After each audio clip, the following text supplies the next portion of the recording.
السلام عليكم ورحمة الله وبركاته. الحمد لله والصلاة والسلام على أشرف رسول الله وعلى آله وأصحابه الفائز نبي الله، أما بعد.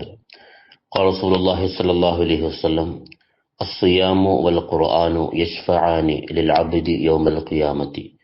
يقول الصيام: أي ربي إني منعته الطعام والشهوات بالنهار فشفعني فيه. يقول القرآن: ربي منعته النوم بالليل فشفعني فيه فيشفعاني. മുത്തുനബി സല്ലല്ലാഹു അലൈഹി വസല്ലം അരുളുകയാണ്: അസ്സിയാമു വൽ ഖുർആനു യശ്ഫഅനി ലിൽ അബ്ദി. നോമ്പും പരിശുദ്ധ ഖുർആനും ഒരു മനുഷ്യന് വേണ്ടി ശുപാർശ ചെയ്യും യൗമുൽ ഖിയാമത്തി, പരലോകത്ത്.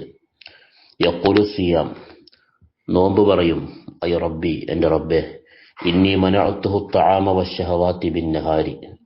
പകൽ സമയത്ത് അവന്റെ ഭക്ഷണവും അവന്റെ വികാരങ്ങളും ഞാൻ തടഞ്ഞിരിക്കുന്നു. അതുകൊണ്ട് ഫശഫിഇനി ഫീഹി, അവന്റെ വിഷയത്തിലുള്ള എന്റെ ശുപാർശ, എന്റെ റെക്കമെൻഡ് നീ സ്വീകരിക്കണം. യഖൂലുൽ ഖുർആൻ, ഖുർആൻ പറയും: റബ്ബി മനഅതുഹു നൗമ ബില്ലൈലി. അല്ലാഹുവേ, രാത്രിയിലുള്ള അവന്റെ ഉറക്കം ഞാൻ തടഞ്ഞിട്ടുണ്ട്. അതുകൊണ്ട് ഫശഫിഇനി ഫീഹി, അവന്റെ വിഷയത്തിൽ എന്റെ ശുപാർശ നീ സ്വീകരിക്കണം. ഫയശ്ഫഅനി, അവർ പരിശുദ്ധ ഖുർആനും നോമ്പും ശുപാർശ ചെയ്യുകയും റെക്കമെൻഡ് ചെയ്യുകയും അവരുടെ ശുപാർശ സ്വീകരിക്കപ്പെടുകയും ചെയ്യും എന്ന് മുത്തുനബി സല്ലല്ലാഹു അലൈഹി വസല്ലം പറയുന്നു. വഫഖനല്ലാഹ്.